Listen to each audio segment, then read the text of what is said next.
Hello everyone. तो कैसे हो आप लोग? आशा करते हो आप सभी बहुत ही ज़्यादा अच्छे होंगे। आज मैं आपके सामने एक नया चैप्टर लेकर आई हूँ, that is chapter number 3, mindful eating a part of healthy body. ये है क्लास सिक्स के क्यूरिसिटी का थर्ड चैप्टर। ठीक है बच्चों, ये रिसेंटली अभी अपडेट हुआ है, जो कि अपडेटेड वर्जन है साइंस के टेक्स्ट बुक का अकॉर्डिंग टू 2024 और 25। ओके, नाउ उसमें सबसे पहले बोला गया है कि कौरुक कौरुक कौरुक हितबुक मितभुक ऋषिभुक ऋष्टुभुक। ठीक, इसका मतलब क्या है? Who is healthy, who is healthy, who is healthy?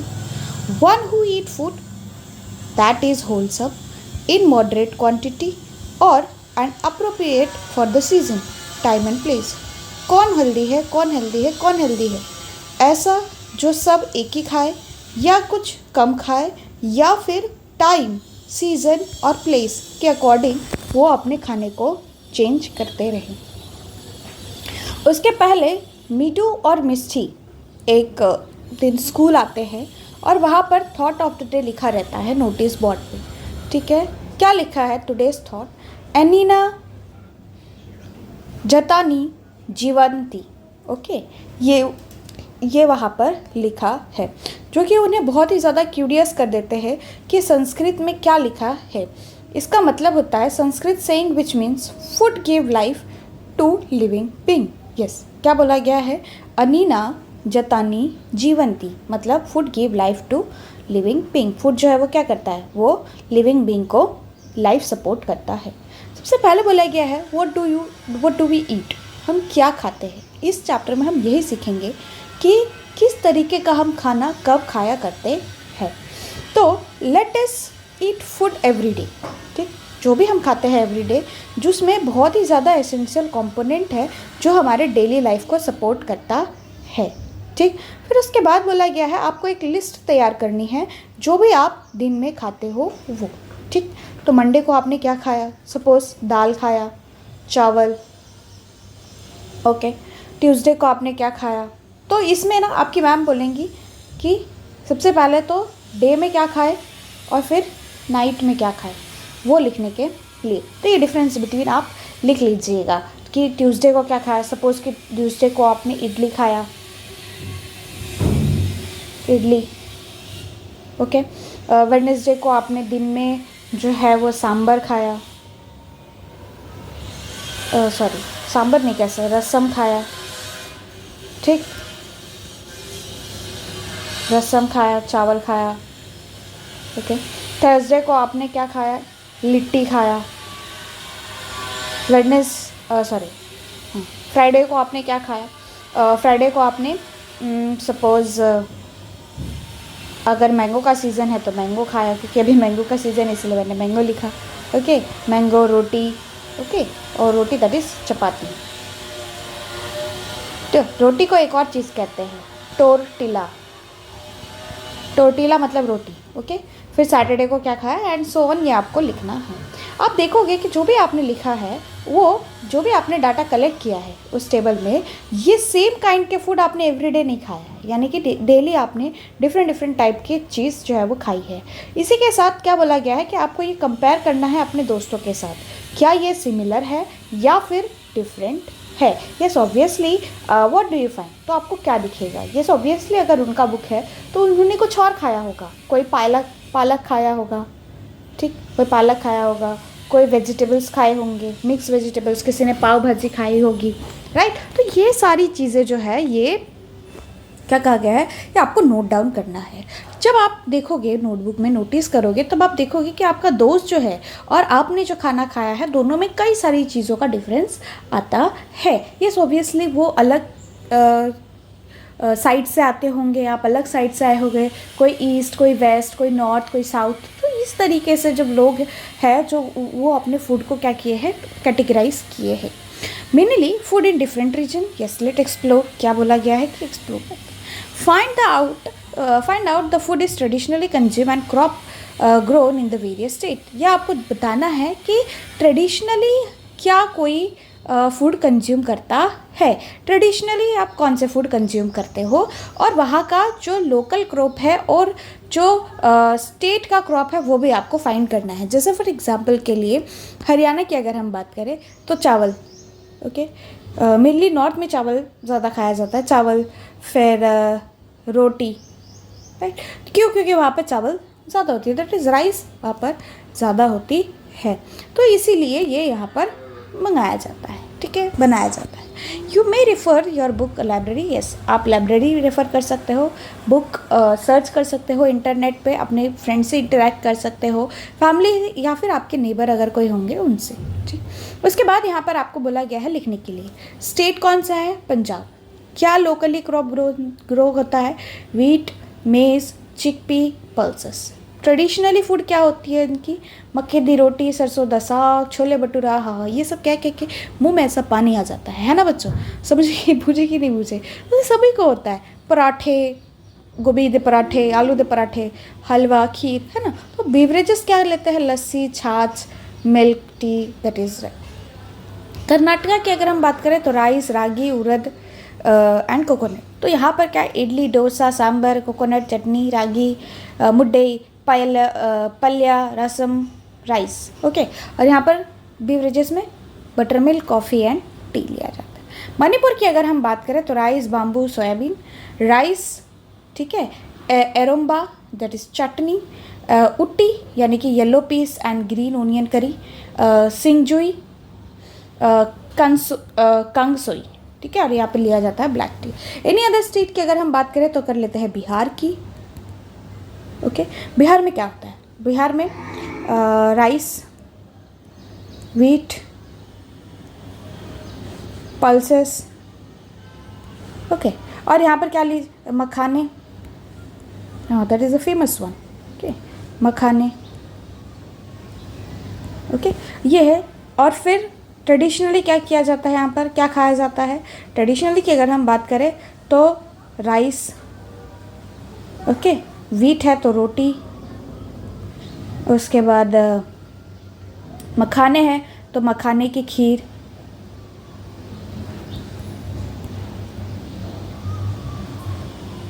रसगुल्ले, ओके। तो this are the famous thing which is in found in Bihar, okay. और यहाँ पर जो बेवरेजेस है उसमें क्या लिया जाता है? छाछ, ठीक, दैट इज़ बटर मिल्क, फिर उसके बाद चाय, चाय is the most famous one, okay. ये फिर why do you observe, why do you see diversity of the traditional food we consume various state of country? हमें क्यों दिखता है कि डिफरेंट स्टेट में, जो हम एक ही कंट्री में रहते हैं लेकिन डिफरेंट स्टेट के अकॉर्डिंगली जो डिफरेंट स्टेट है वो डिफरेंट टाइप के फूड जो है वो कंज्यूम करते हैं। आपको बोला गया है डाटा को एनालाइज करने के लिए, are there food item is common across the state? कोई ऐसा फूड आइटम है जो पूरे स्टेट में कॉमन है और वो आपको लिखना है, उसके लिस्ट बनाने हैं। You may find some of the food item are common in many state. आप देखोगे कि बहुत सारे ऐसे फूड आइटम है जो कॉमन है कई सारे स्टेट में, जैसे राइस कॉमन है हर जगह, some are return in the particular region, और कुछ ऐसी है जो एक पर्टिकुलर रीजन पे ही मिलती है। एक और चीज़ बच्चों, ट्रेडिशनल फूड की अगर हम बात करें तो बिहार में लिट्टी चोखा,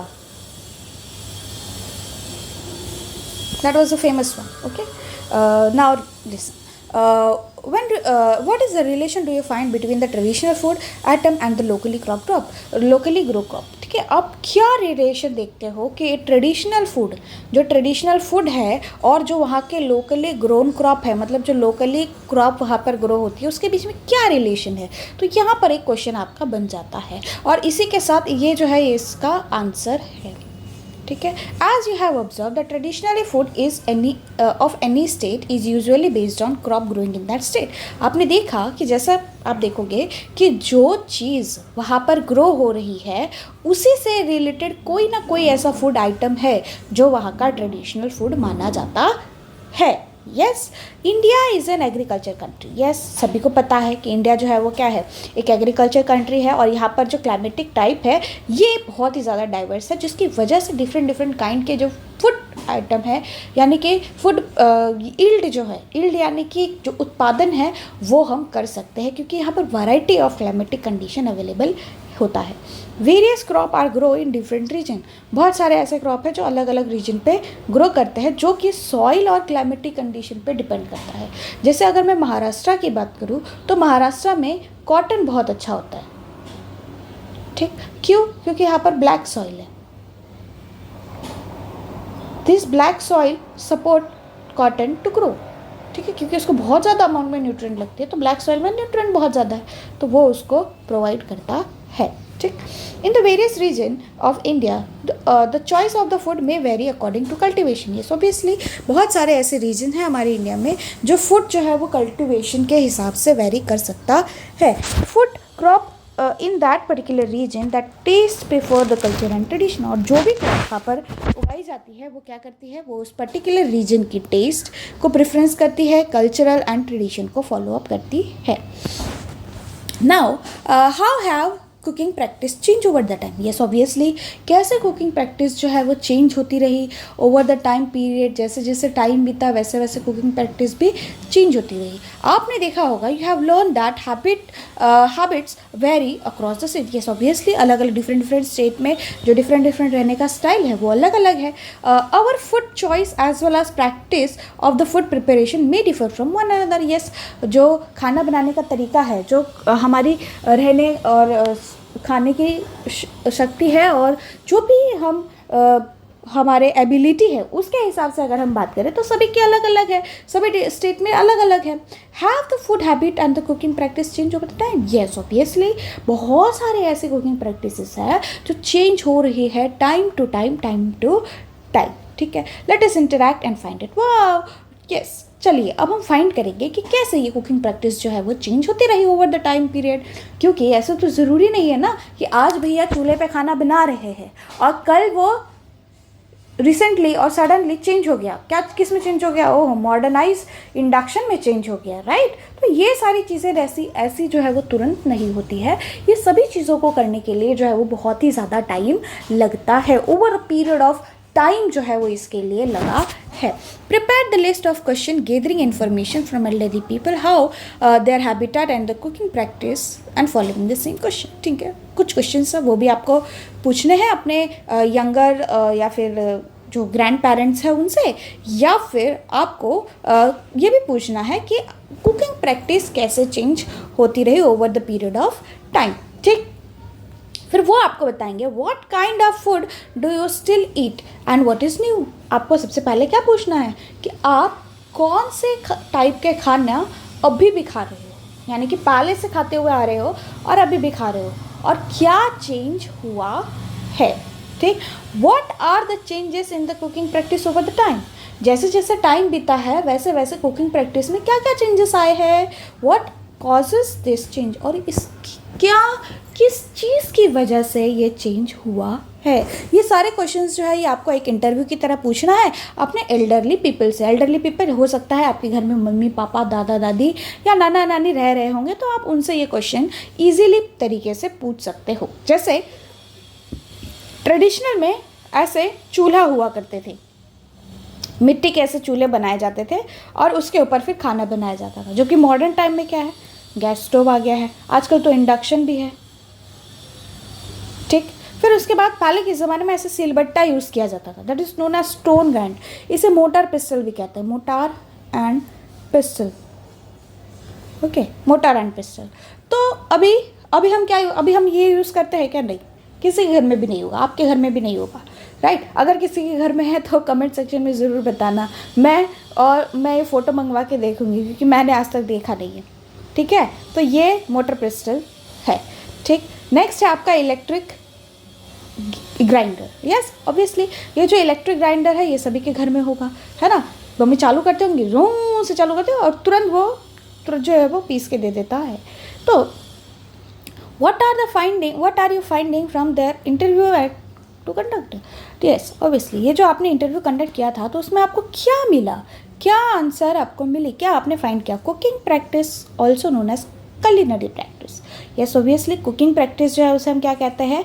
कुलिनरी प्रैक्टिस कहते हैं, जो कि ओवर द टाइम पीरियड वो चेंज होता रहा। इसमें कुछ सिग्निफिकेंस डिफरेंस है traditional and modern culinary practice में। अर्लियर अगर हम बात करें, यानी कि पहले के ज़माने की अगर हम बात करें, बहुत सारे ऐसे कुकिंग हुआ करते थे जो सिर्फ चूल्हे पे बनाया जाता था। यस ऑब्वियसली बहुत सारे इन द सेंस क्या, सभी के सभी घर जो होते थे वो सिर्फ चूल्हे का ही इस्तेमाल करते थे खाना वगैरह बनाने के लिए, जो कि हमने फिगर 3.1a में देखा है।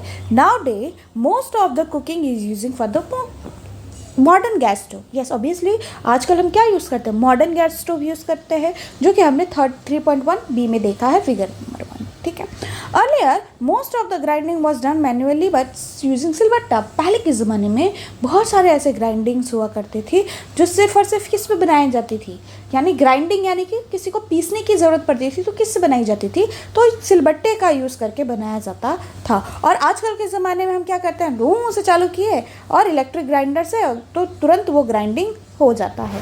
Find out what were the other way of cooking and grinding. Find करना है आपको कि क्या अदर वे है कुकिंग और ग्राइंडिंग का। Why this culinary practice has change over the time. क्यों ये चेंज होता गया डिफरेंट टाइम में। This change may be due to factors such as technological development. Yes, यहाँ से यहाँ तक क्वेश्चन है। ठीक है, ये आपका एक क्वेश्चन है, Y this culinary practice has change over the time, ये क्वेश्चन है आपका, और ये यहाँ से आंसर है, दिस से लेकर बेटर कम्युनिकेशन तक। ओके, ये यहाँ पर क्वेश्चन है और यहाँ से आंसर है आपका। ओके, ये क्वेश्चन पूछा जा सकता है आपके एग्जाम में, क्यों culinary प्रैक्टिस जो है वो चेंज होता गया over the period of time. ये जो चेंज है ये कई सारे फैक्टर की वजह से हो सकते हैं। टेक्नोलॉजिकल डेवलपमेंट हो सकता है, ट्रांसपोर्ट इम्प्रूवमेंट हो गया उसकी वजह से हो सकता है, या फिर बेटर कम्युनिकेशन की वजह से हो सकता है। नेक्स्ट है आपका what are the component of food. Yes, क्या है फूड के कंपोनेंट, क्या क्या है। सबसे पहले मीडू और मिस्टी जो है वो एक ट्रेडिशनल फूड फेस्टिवल विजिट करते हैं, उनके ही स्कूल में ऑर्गेनाइज किया गया था। वहाँ पर फेस्टिवल का जो थीम था वो है eat healthy and live healthy, यानी कि अच्छा खाओ मतलब हेल्दी खाओ और हेल्दी रहो। ठीक, festival features where stall display different kinds of traditional food. यहाँ पर देखिए आपको डिफरेंट स्टॉल देखने को मिलेगा, Rajasthan food item, Gujarati food item, Assamese food item. इसलिए बोला क्या गया है कि अलग अलग जो फूड है उसको अलग वे से ट्रेडिशनल डिशेस के टाइप में रखा गया है। डॉक्टर पोशिता और न्यूट्रिशनल एक्सपर्ट। ठीक है, डॉक्टर पोशिता है जो एक न्यूट्रिशनल एक्सपर्ट है, वो स्टूडेंट को एक्सप्लेन करती है कि हेल्थ इज़ अल्टीमेटली वेल्थ। ये ऑब्वियसली हेल्थ क्या है, हमारे लिए एक अच्छा खासा वेल्थ है। अभी let us understand what doctor Poshita means by this statement, कि उनका मतलब क्या है इस स्टेटमेंट के बारे में। Have you ever miss your meal, क्या आपने कभी अपने मील को मिस किया है, तो कैसा लगता होगा आपको। ठीक है, ये आपका क्वेश्चन है। Have you ever miss meal, how do you feel when you miss a meal, कैसा लगता होगा आपको। We feel tired and less energetic when we do not eat for some time. यहाँ से यहाँ तक आपका आंसर है। ठीक, कैसा लगता है, हमें बहुत ही ज़्यादा लेस एनर्जेटिक लगता है, कोई भी एनर्जी नहीं लगती, ऐसे टायर्ड सा फील होता है अगर हम कुछ टाइम के लिए खाना ना खाए तो। ठीक, why do you think marathon runner drink glucose water after a race. फिर ये आपका दूसरा क्वेश्चन। ठीक है, क्या बोला गया है कि मैराथन रेसर जो होते हैं, जो रेस में भागते हैं, आपको क्यों ऐसा लगता है और क्यों ऐसा आप सोचते हो कि जो मैराथन रनर है उनको जो ग्लूकोज वाटर है वो चाहिए रेस के जस्ट बाद में, क्योंकि ग्लूकोज जो है वो प्रोवाइड करता है इंस्टेंट एनर्जी। यस, यहाँ से आपका क्वेश्चन हो गया, ये आपका आंसर हो गया। राइट, क्या करता है, ये आपका क्वेश्चन और ये आपका आंसर। ग्लूकोज जो है वो एक एग्जाम्पल है कार्बोहाइड्रेट का। ठीक है, कार्बोहाइड्रेट क्या होता है, कार्बो का मतलब होता है कार्बन और हाइड्रेट का मतलब होता है हाइड्रोजन। ठीक है, यानी कि ग्लूकोज एक ऐसा कंपाउंड है, यानी कि ऐसी चीज़ से मिलके बना हुआ है जिसमें कार्बन और हाइड्रोजन आता है। Hydrocarbon are one of the primary source of energy in our diet. Yes, क्या है कार्बोहाइड्रेट, क्या है कार्बोहाइड्रेट एक टाइप का प्राइमरी सोर्स है जो हमारे डाइट में चाहिए ही चाहिए, और उससे क्या होता है, उससे हमें एनर्जी मिलती है। ठीक, cereals like wheat, rice and maize, vegetable like potato and sweet potato and fruits like banana, pineapple, mango are other source of carbohydrate। ये आपसे पूछा जा सकता है write the sources of, question आपसे पूछा जा सकता है write the source of carbohydrate। Carbohydrate. ये आप क्वेश्चन यहाँ पर लिख लीजिएगा। तो यहाँ से लेकर यहाँ तक आपका आंसर है। ठीक, नेक्स्ट आपको क्या बोला गया है कि कार्बोहाइड्रेट क्या है। कार्बोहाइड्रेट एक प्राइमरी सोर्स है हमारे डाइट में, हमें तुरंत एनर्जी यानी कि इंस्टेंट एनर्जी देने के लिए हम कार्बोहाइड्रेट का यूज़ करते हैं। इसीलिए जब भी कोई मैराथनर भागता है तब उससे क्या दिया जाता है, जैसे उसका रेस कंप्लीट होता है तो उसको तुरंत कार्बोहाइड्रेट दिया जाता है ताकि उसको इंस्टेंट एनर्जी मिले। सेम वे अगर किसी को चक्कर वगैरह आ रहे हो, ठीक है, किसी को डिजीनेस सा लग रहा हो और वो बेहोश हो गया हो, तो उसको तुरंत ही चीनी का पानी बनाकर दे देना चाहिए ताकि उसको प्रॉपर तरीके से तुरंत इंस्टेंट एनर्जी मिले। ठीक है। Do you know that the common sugar is also type of carbohydrate. क्या आपको पता है कि जो कॉमन शुगर हम खाते हैं, जो वाइट वाली चीनी हम खाते हैं घर में, वो भी एक टाइप का क्या है, कार्बोहाइड्रेट ही है। ठीक, नेक्स्ट आपसे बोला गया है कि Why do you think we prefer have laddu as a part of traditional diet in winter? क्यों आपको ऐसा लगता है कि विंटर में, क्या आप सोचते हो इसके बारे में कि हम विंटर सीजन में लड्डू खाना ज़्यादा प्रेफर करते हैं? यस, हमारे डाइट में कंज्यूम करना ज़्यादा ज़रूरी है। तो उसका आंसर, ये आपका क्वेश्चन, ठीक, ये आपका यहाँ पर क्वेश्चन हो गया, उसका आंसर यहीं पे है। बेसन और wheat flour, atta, ghee are among the main ingredient of laddu. Yes, obviously आटा और घी जो है वो क्या है, मेन इंग्रेडिएंट है लड्डू का। अलॉन्ग विथ गोंद, गोंद क्या है, एक टाइप का एडिबल गम, नट्स, सीड, ठीक है, ये सारी चीज़ें। Ghee and various kinds of oil group under another kind of food component which are fat. ठीक है, ये ग्रुप यहाँ से यहाँ तक, ठीक है। ये नहीं, ये आपका आंसर नहीं है, सॉरी, एक सेकेंड, कुछ मिस हो गया। क्या मिस हो गया?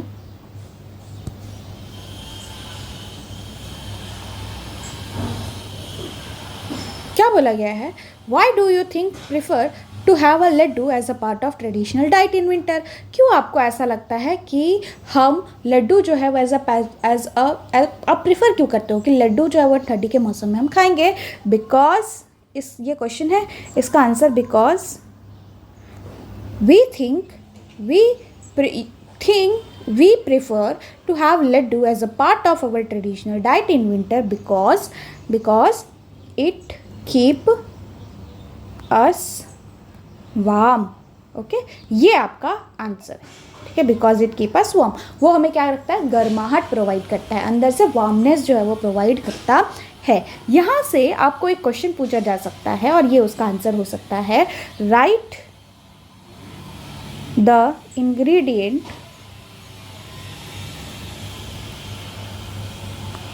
of laddu.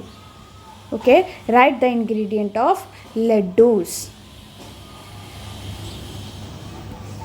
ठीक, ये आपका क्वेश्चन यहाँ से पूछा जा सकता है, तो उसका आंसर यहाँ से है, besan and wheat flour and ghee are among the main ingredient of laddu. ये एक मेन कंपोनेंट है लड्डू का, क्या, बेसन और व्हीट फ्लावर, ठीक है, ये मेन इंग्रेडिएंट है।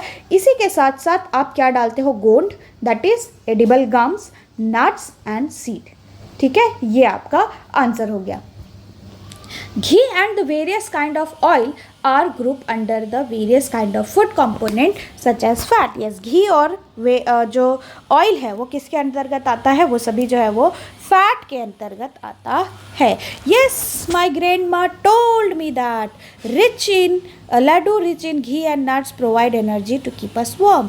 यस, ये देखिए, ये आपका क्वेश्चन था, ये जो मैंने आपको बताया, ये आपका क्वेश्चन था ना यहाँ पर, what do you think we prefer that diet in winter. तो ये आपका क्वेश्चन है, ठीक, ये आपका क्या है, ये आपका क्वेश्चन है और यहाँ पर उसका आंसर है, ठीक, आंसर, ओके, ये उसका आंसर है। क्या ये कहता है, मिस्टू कहता है कि हाँ, मुझे याद आया कि मेरी दादी अम्मा ने बताया था कि लड्डू खाने से हमारे अंदर क्या होता है, गर्माहट होती है, यानी कि वो हमें वार्म रखता है। और लड्डू में भी क्या चीज़ है जो हमें एनर्जी और हमें एनर्जी देता है और वार्म रखने की कोशिश करता है, that is ghee and nut. क्या है, घी और नट है।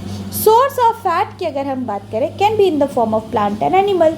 Yes, obviously source of fat जो है वो एनिमल और प्लांट के फॉर्मेट में हो सकते हैं, जैसे nuts, such as groundnut, walnut, coconut, almond, and seeds such as pumpkin seed, sunflower seed, or some example of fat. Fat is the source of fat energy, store energy. ठीक है, यहाँ पर बोला गया है, तो यहाँ पर आपसे क्वेश्चन पूछा जा सकता है, right the source of fat. ठीक, right the source of fat. 3.3 figure देखने के लिए बोला गया है।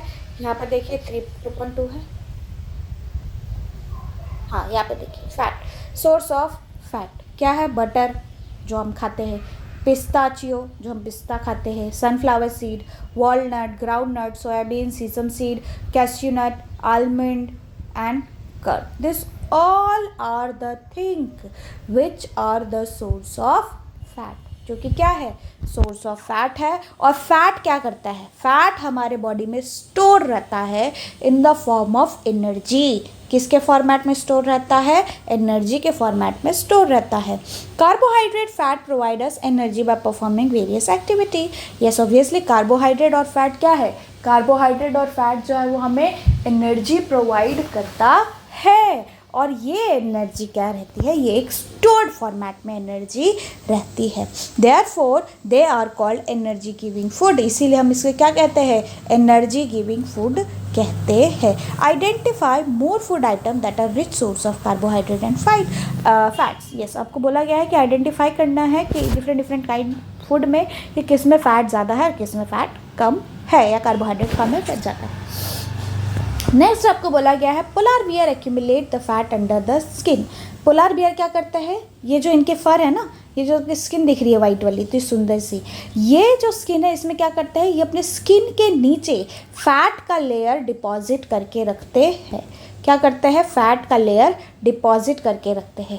फैट जो है ये इन्हें एनर्जी सोर्स प्रोवाइड करता है, और इसी एनर्जी की वजह से जब ये विंटर स्लीप के लिए जाते हैं, विंटर स्लीप के लिए जाते हैं, तब उसे हाइबरनेशन कहा जाता है। हाइबरनेशन मतलब होता है विंटर स्लीप, यानी कि ठंडी के मौसम में सो जाना।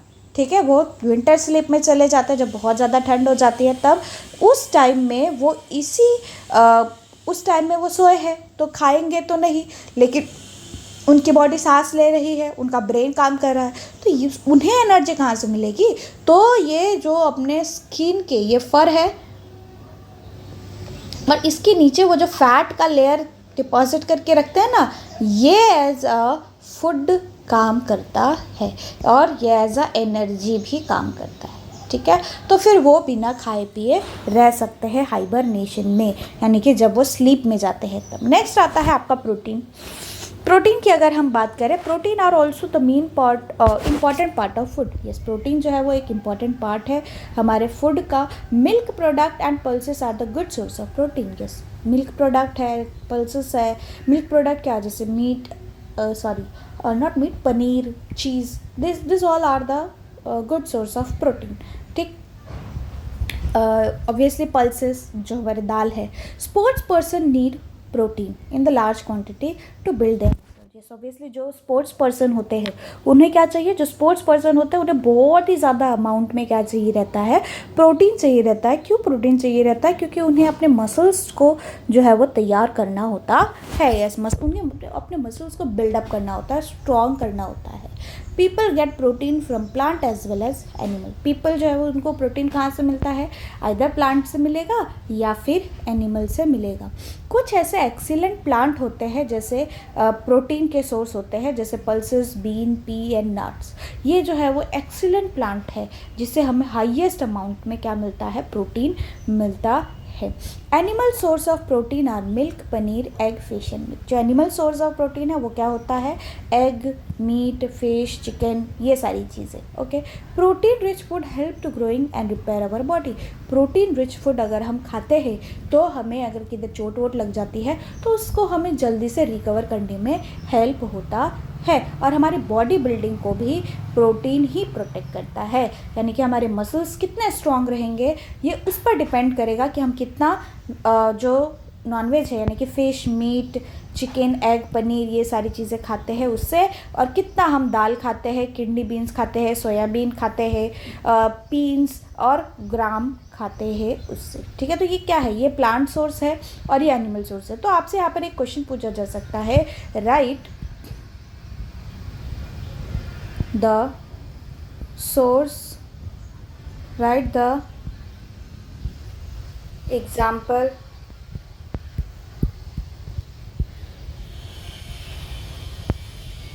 of plant based protein। Okay, next आपसे पूछा जा सकता है, right the example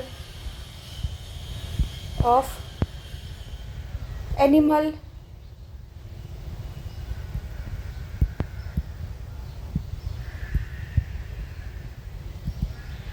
based protein. तो यहाँ से आपको ये क्वेश्चन पूछा जा सकता है, the right amount of protein must be included in our diet growing children and there proper growth and development, for the proper growth and, yes obviously जो राइट क्वांटिटी ऑफ प्रोटीन है, जितनी protein की requirement है हमारी body को, उतना protein हमारे हर एक डाइट में होना चाहिए, ताकि बॉडी का डेवलपमेंट जो है वो अच्छे से हो, बॉडी का ग्रोथ जो है वो अच्छे से हो। Which of this food component as a part of daily diet, ठीक है, कौन कौन से ऐसे कंपोनेंट हैं जो हमारे डेली डाइट में होने चाहिए। तो सबसे पहले कार्बोहाइड्रेट होना चाहिए, फैट होना चाहिए, प्रोटीन होना चाहिए, राइट, ये सभी जो है मिनरल्स होना चाहिए, ये सारी चीज़ें होनी चाहिए।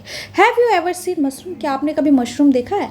They grow in the mostly dark and moist places, वो हमेशा डार्क रीजन में ग्रो होते हैं, यानी कि जहाँ पर सनलाइट वगैरह नहीं होती है, कम होती है, वहाँ पर ग्रो होते हैं, और मेनली मॉइस्ट प्लेसेस यानी कि जहाँ पर गीली स्पेसेस होती है ना, वेट कंडीशन होता है, वहाँ पर ग्रो होते हैं।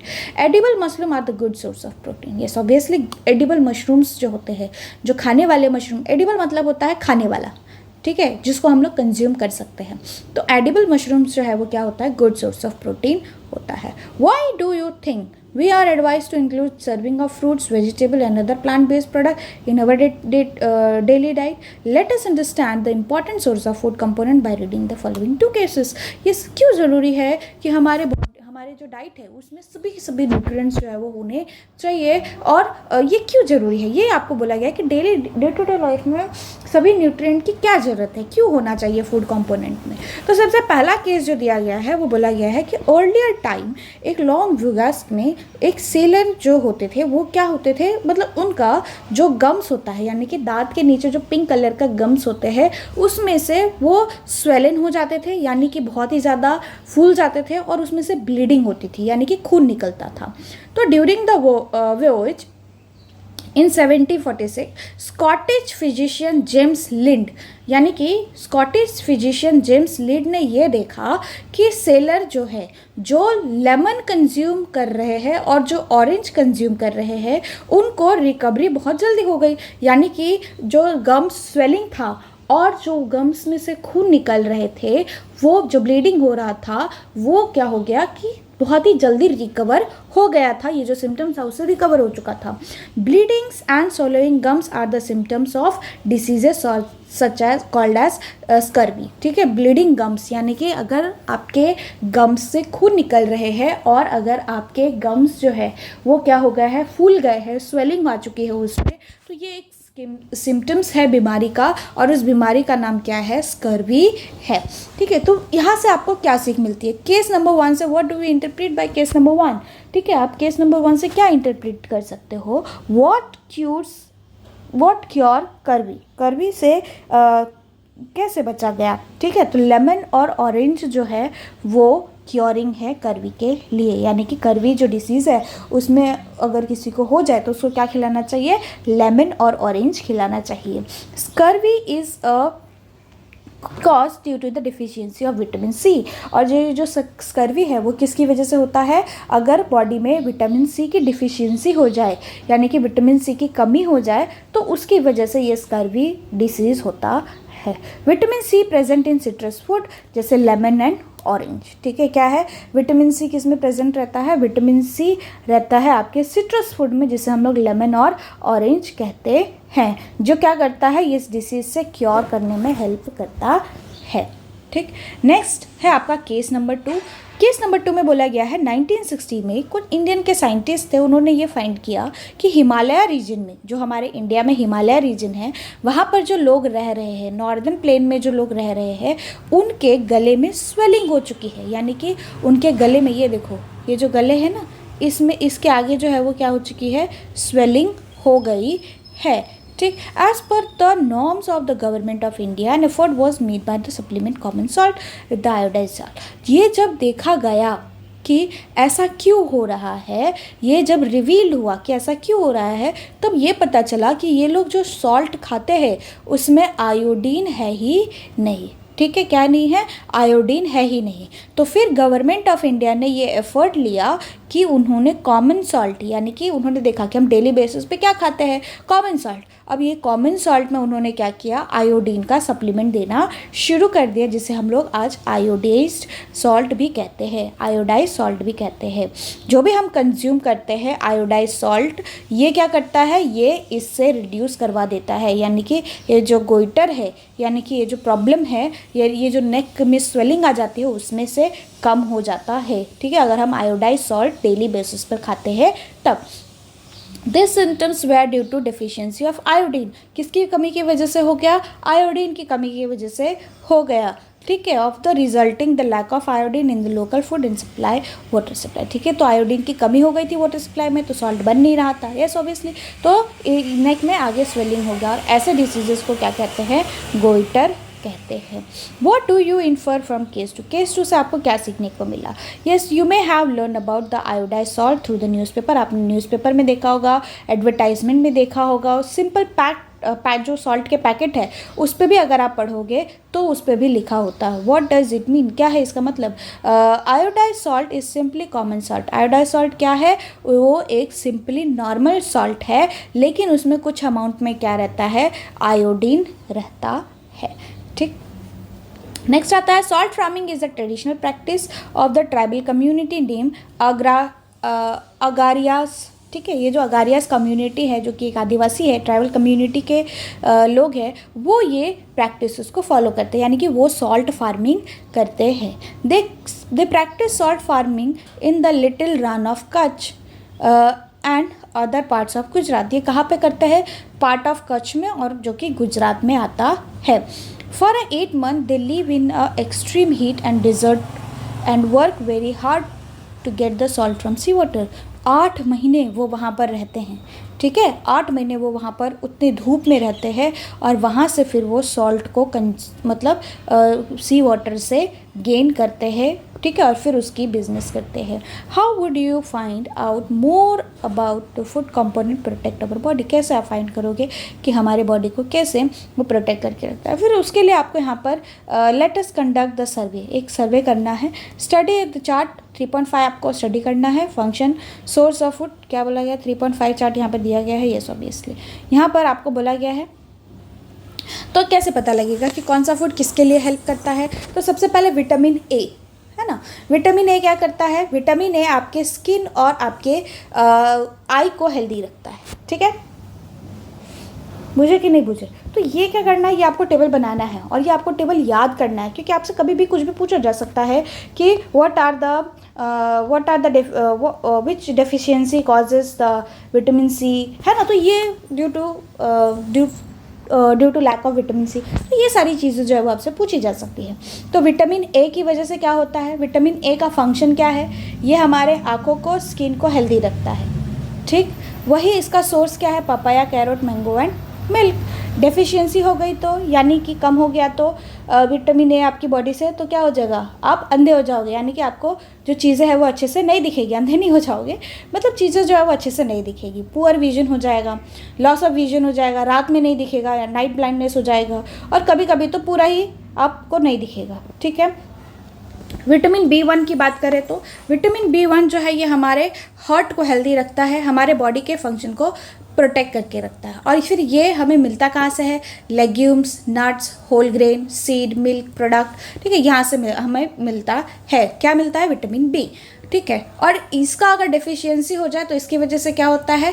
बेरी बेरी हो जाती है, ठीक है, ये एक डिसीज़ है, ठीक है, बेरी बेरी हो जाती है। Swelling and tingling of the burning sensation on the feet and hand, ठीक है, आपके हाथ में, आपके फीट में बर्निंग सेंसेशन हो सकती है, आपको सांस लेने में दिक्कत हो सकती है। तो ये विटामिन B1 की कमी से होता है। विटामिन सी की अगर हम बात करें तो ये हमारे बॉडी को डिसीज से फाइट करने में हेल्प कर पाता है, ठीक है। फिर विटामिन सी हमें मिलता कहाँ से है?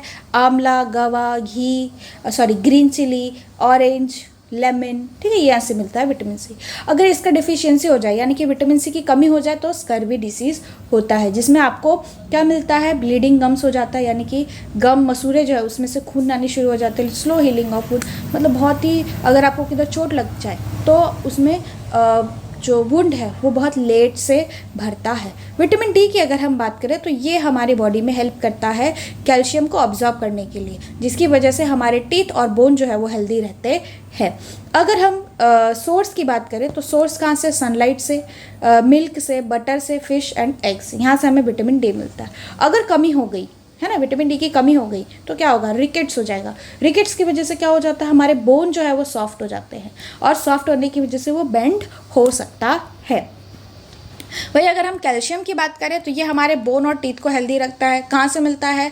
मिल्क से, सोया मिल्क से, कर्ड, चीज़, पनीर, यहाँ से हमें कैल्शियम मिलता है। ये क्या करता है? अगर इसकी कमी हो गई है ना तो क्या होगा? बोन और हमारा जो टूथ है वो डिके होना शुरू हो जाएगा, यानी कि सड़ना शुरू हो जाएगा। अब हमारे बोन्स और टूथ जो है वो डिके होना शुरू हो जाएंगे। ये सेम यहाँ पर लिखना है। आयोडीन की अगर हम बात करें तो ये हमें फिजिकल, मेंटल हेल्प के लिए, एक्टिविटी परफॉर्म करने के लिए हेल्प करता है। अभी आयोडीन मिलता कहाँ से है? सीवीड से मिलता है, वाटर चेस्टनट से मिलता है, जिसे हम लोग सिंघाड़ा कहते हैं, ठीक है। फिर उसके बाद आयोडाइज सॉल्ट है, वहाँ से मिलता है। तो इसकी डिफिशियंसी हो गई तो क्या होगा? गोइटर हो जाएगा। गोइटर क्या है? गोइटर एक स्वेलिंग है, स्वेलिंग यानी कि सूजन है, जो कि आपके नेक रीजन में हो जाएगा। आयरन की अगर हम बात करें तो ये हमारे ब्लड का कॉम्पोनेंट है, ठीक है। कहाँ पे मिलता है? मोस्ट इंपॉर्टेंट है किसके लिए? हमारे ब्लड के लिए, ठीक है। कहाँ से मिलेगा? Leafy vegetable, beetroot vegetable, pomegranate, यहाँ से हमें आयरन मिल सकता है। और अगर इसकी कमी हो गई तो क्या हो जाएगा? अनीमिया हो जाएगा, जो कि हमारे वीकनेस का कारण बनेगा और हम सांस लेने में प्रॉब्लम क्रिएट करेंगे, ठीक है। अब यहाँ से आपको क्या सीखने मिलता है? फ्रॉम यहाँ से आपको देखने को मिलता है, आपने देखा, आपने विटामिन के बारे में पढ़ा, vitamin A, vitamin B1, C and D। Minerals के बारे में पढ़ा, कैल्शियम, आयोडीन एंड आयरन। ये 2 ग्रुप है जहाँ से आपके अपने बॉडी को प्रोटेक्ट करके रख सकते हो डिसीजेस से। अगर ये आप टाइम टू टाइम कंज्यूम कर रहे हो आपके डाइट में तो फिर इससे आपके डिसीजेस जो है वो कम हो सकते हैं। But how can we overcome the vitamin mineral deficiency disorder? लेकिन हम कैसे उसको ओवरकम कर सकते हैं? कुछ सम सोर्स है विटामिन ए का, mango, milk, papaya, carrot. Vitamin B1 का, paneer, pumpkin seed, rice, wheat, flaxseed. Sources है विटामिन सी के, lemon, green chilli, guava, orange, tomato, amla. Vitamin D के, milk, fish, egg, edible mushroom, ठीक है। तो ये सारी चीज़ें हैं। यहाँ पर आपसे क्वेश्चन पूछा जा सकता है, right the source of vitamin B1, right the source of vitamin A, write the source of vitamin C and write the source of vitamin D. Food component that provide energy, supports growth, help repair and protect our food from the diseases and maintain our body life is known as nutrient. यहाँ से आपको एक और question पूछा जा सकता है, define nutrient,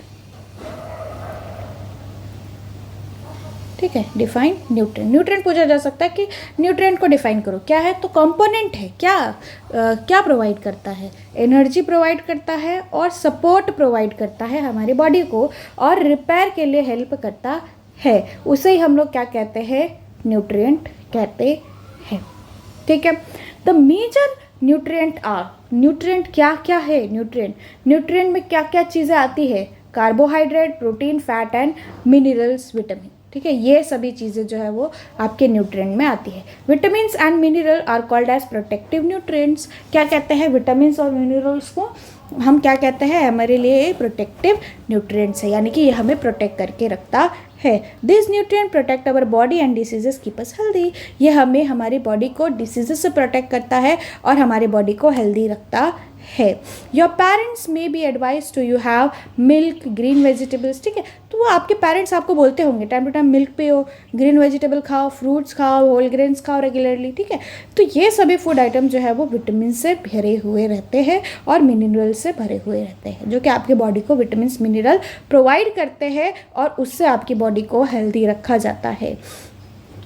What differences do you observe in the raw and cooked vegetable? आपको क्या दिखता है कुक वेजिटेबल में क्या डिफरेंस है एंड जो रॉ वेजिटेबल है उसमें आपको क्या दिखता है? Have you ever notice that the vegetable sometimes loses its their bright colour? क्या आपने देखा है कि कभी कभी बहुत ही ज़्यादा ब्राइट रहता है पहले और फिर उसको कुक करने के बाद वो क्या हो जाता है, उसका ब्राइट कलर जो है वो लॉस हो जाता है और वो सॉफ्ट हो जाता है, ठीक, लेस क्रिस्पी हो जाता है जब आप उसको कुक करते हो। तो कुछ कुछ ऐसे न्यूट्रिएंट्स है जैसे some nutrients like vitamin C and other loss during cooking due to high heat. कुछ कुछ ऐसे न्यूट्रिएंट्स है जैसे विटामिन सी है जो अगर आप इसको कुक करोगे तो ये क्या हो जाएगा, ये अपने अंदर से विटामिन सी को खो देगा, ठीक। और इसकी वजह से क्योंकि ओवर हीटिंग की वजह से आप उसको हीट कर रहे हो तो विटामिन सी जो है वो क्या हो जाएगा, डिस्ट्रॉय हो जाएगा। Would it not be wise to include the fruits and uncook vegetable into our diet? तो ऐसा ज़रूरी नहीं है कि सिर्फ और सिर्फ कुक फूड ही आपके डाइट में होना चाहिए, अनकुक फूड भी रहना चाहिए जिसकी वजह से उसमें उसका न्यूट्रिएंट्स जो है वो मेंटेन रहे और वो आपकी बॉडी को हेल्प करे। Washing, cut and peel vegetable and fruits में also result the loss of vitamins. Yes, अगर हम किसी वेजिटेबल को धोते हैं या फ्रूट्स को धोते हैं तो क्या हो जाता है, उसको छीलते हैं तो उसकी वजह से क्या हो जाता है, उसका विटामिन जो है वो लॉस हो जाता है। However, it is highly recommended that all fruits and vegetables being thoroughly washed before consuming। और इसीलिए बोला जाता है कि कभी भी जो भी आप खाते हो उसको क्या करना चाहिए, चाहे वो वेजिटेबल हो या फ्रूट्स हो, उसको थॉरोली वॉश करना चाहिए, ना कि एकदम शेक करके वॉश करना चाहिए या फिर आजकल तो शेकिंग के लिए कोई डिटर्जेंट भी आता है वो डालकर आप चला दो तो वो फिर साफ़ हो जाता है, तो ऐसा ज़रूरी नहीं है। Do we obtain all nutrient from the plants and animal? क्या हमें हमेशा जो न्यूट्रिएंट्स है वो हमें प्लांट्स और एनिमल से मिल जाते हैं? No, me too nutrients like salt can be obtain from the sea water in front of rock. क्या बोला गया है कि नहीं, हमें क्या चाहिए, सॉल्ट भी चाहिए, यानी कि आयोडाइज सॉल्ट चाहिए, वो हमें कहाँ से मिलेगा, जो सी वाटर या फिर रॉक से हमें मिलेगा। तो ये क्वेश्चन है और ये उसका आंसर है, ठीक है। Also vitamin D can be naturally produce by our body upon exposure to sun. Yes, obviously ये भी उसका आंसर है, ये फर्स्ट पॉइंट। ये सेकंड पॉइंट, अगर हम ज़्यादा टाइम तक सन में रहेंगे, सन में भी रहना यानी कि दोपहर में नहीं रह रहा है वरना पूरा शरीर काला हो जाएगा, तुम काले पड़ जाओगे, राइट। तो इसमें क्या करना है आपको, जो सुबह की सनरेज होती है, पहले वाली सनरेज, उसमें आपको थोड़े टाइम के लिए रहना है और रात में थोड़े टाइम के जब सनसेट होने लगता है तब आपको रहना है। Fruits and vegetable are rich in dietary fibre. Yes, obviously fruits and vegetables जो क्या है वो रिच है डाइटरी फाइबर्स के लिए। डाइटरी फाइबर्स ये भी एक टाइप का न्यूट्रिएंट्स ही है। Let us see the dietary fibre beneficial for us. Yes, dietary fibre हमारे बॉडी के लिए बेनिफिशियल है। हाँ है, कैसे है? In addition to nutrient our body need dietary fibres and water. Yes, obviously nutrient के अलावा भी हमारी बॉडी को रिक्वायरमेंट है। किस किस चीज़ की रिक्वायरमेंट है? पानी की और डाइटरी फाइबर की रिक्वायरमेंट है। डाइटरी फाइबर को हम लोग रफेज भी कहते हैं, ठीक है। क्या कहते हैं? रफेज भी कहते हैं। ये आपको याद रखना है कि dietary fibre called as roughage, ठीक, उसे हम लोग रफेज कहते हैं। That is not provide any nutrient to our body. ये क्या करता है? ये हमारी बॉडी को कोई भी न्यूट्रिएंट प्रोवाइड नहीं करता है। However, they are an essential component for our body। लेकिन फिर भी वो हमारे बॉडी के लिए एक एसेंशियल कंपोनेंट है। कैसे है? They help our body to get the rid of undigested food to ensure the smooth passage of stool. अगर हमारे बॉडी में रफेज नहीं है तो फिर हमारे बॉडी से स्टूल अच्छे से पास नहीं होगा। वही अगर हमारे बॉडी में अच्छी तरीके से न्यूट्रिशन के तौर पे हमने रफेज को कंज्यूम किया है तो हमारे जो स्टूल है यानी कि जो हमारी लेटरिन है वो अच्छे से पास आउट हो जाएगी, ठीक है। इसमें हंसने की कोई बात नहीं है। You are a science student, you have to study all the terms and condition, okay. Roughage in our diet provide mainly by suitable plant product. Roughage कहाँ से मिलता है हमें? कुछ प्लांट प्रोडक्ट के बेसिस है, उधर से हमें रफेज जो है वो मिलता है, ठीक है। रफेज समझ में आया? रफेज क्या है? रफेज एक डाइटरी फाइबर है जो हमारे बॉडी में से स्टूल को स्मूथली पास करने में हेल्प करता है। Green leafy vegetables, fresh fruits, whole grain, pulses and nuts are the good source of roughages. क्या क्या है ये आपको लिखना है, सोर्स ऑफ रफीज, ये आपको क्वेश्चन में आ सकता है। तो green leafy vegetable, fruit, pulses, ये nuts, this all are the good source of roughages, है ना। ये प्लांट बेस्ड रफीज है, प्लांट बेस्ड रफीज। ठीक। Next, eating food that is locally grow and plant based, that is extent is possible, is not only healthy our body but also give us food, good environment, good for our environment and our planet. Yes obviously अच्छा खाना ना ही हमारे local को ही protect करके रखता है, हमारी body को भी हेल्दी रखता है और हमारे एनवायरनमेंट को भी अच्छा रखता है।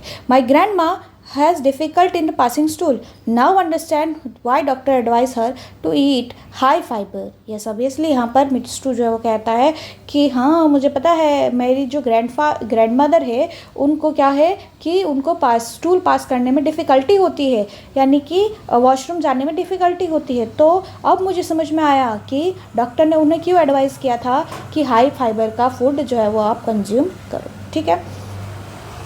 Now, what are the food source that provide the water for our body? क्या ऐसा फूड सोर्स है जहाँ से हमें पानी मिलता है? Water is essential part of our diet. Yes obviously water जो है वो एक एसेंशियल पार्ट है हमारे डाइट का। ये हमारी बॉडी में न्यूट्रिएंट्स को एब्जॉर्ब करने में हेल्प करता है। ठीक, ये हमारी बॉडी से वेस्ट को निकालने में भी हेल्प करता है through sweat and urine. Yes obviously sweating होती है, यूरिन होता है, क्या होता है? पानी होता है।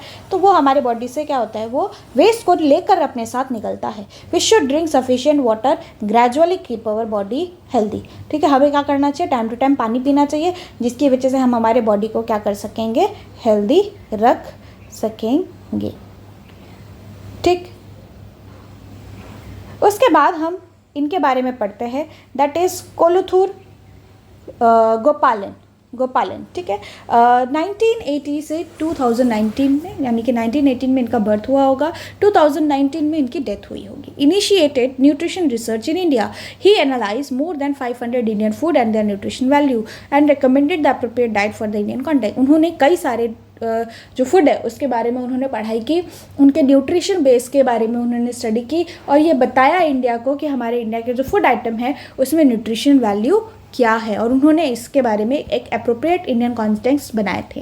ही led a survey to the nutritional status and the Indian population, identify wide spread of the deficiency of protein, energy and food other food component. This lead to the implementation of mid day meal program in 2002. उन्होंने ये देखा कि कोई सारे ऐसे state है जहाँ पर ऐसी चीज़ें खाई जा रही है जिसमें अदर कुछ कंपोनेंट तो हायर अमाउंट में है, लेकिन कुछ ऐसे न्यूट्रिएंट्स हैं जो बहुत ही ज़्यादा कम अमाउंट में है, और इसीलिए उन्होंने फिर मिड डे मील शुरू करवाया था 2002 में। नाउ PM पोषण, ठीक है, उसे क्या कहा जाता है? PM पोषण कहा जाता है, जहाँ पर उन्होंने इन्वाइट किया था। ठीक है, इसकी वजह से एक बैलेंस डाइट जो है वो मिलता है गवर्नमेंट एडेड स्कूल को, गवर्नमेंट एडेड स्कूल यानी कि जो सरकारी स्कूल है उनमें। ठीक है, this scheme has played a very important role to healthy for the millions of children nationwide. ठीक है, और इसी की वजह से बहुत सारे ऐसे चिल्ड्रंस हैं नेशन वाइड जो कि हेल्दी रह रहे हैं, क्योंकि यहाँ पर जो खाना मिलता है खिचड़ी, एग, फिर फ्रूट्स, फिर उसके बाद दाल। ठीक है, तो ये सारी चीज़ें मिलती है जो कि हाईली न्यूट्रिशियस होता है। तो यहाँ तक था आपका पार्ट 1। नेक्स्ट है आपका part 2, how to test different component of food. ये हम नेक्स्ट लेक्चर में करेंगे, पार्ट 2 में करेंगे। ठीक है, तब तक के लिए अगर आप लोगों को मेरी वीडियो पसंद आ रही है तो प्लीज़ इसको लाइक करना मत भूलिएगा। आपके हाथ में जो भी है पेन पेंसिल इरेजर अपने कुछ खा रहे हो उसे तो फेंक के मारो, और वहाँ पर जो लाइक का बटन है वो दबाओ, और वहाँ पर एक सब्सक्राइब का बटन होगा वो भी दबाओ, ताकि ये चैनल जो है आपके लिए सब्सक्राइब हो जाए। और जो क्यूरियोसिटी का सीरीज़ है ये स्टेप बाय स्टेप में लेकर आऊँगी, और ये सारे के सारे कॉन्सेप्ट जो है ये आपको ईजिली से समझ में आ जाए। ठीक है, अगर आपको कोई क्वेश्चन है तो please let me know in the comment section. आप मुझे कमेंट सेक्शन में जो क्वेश्चन है वो कर सकते हैं, और आप मुझे ये भी सजेस्ट कर सकते हैं कि आपको ये वीडियो कैसा लगा, या फिर मेरे वीडियो में कोई इम्प्रूवमेंट चाहिए तो। ठीक, टिल देन टेक केयर, बहुत अच्छा से अपने ख्याल रखिएगा। और हाँ, ज़रूर अपने पेरेंट्स से पूछिएगा कि पहले ट्रेडिशनल मेथड में क्या था, अब मॉडर्न मेथड में क्या आ चुका है, क्या आप कंज्यूम करते हो डे टू डे लाइफ में। ठीक है, तो ये सारी चीज़ें जो है वो आप नोट्स बनाकर रख सकते हो। ठीक है, till then thank you so much, bye.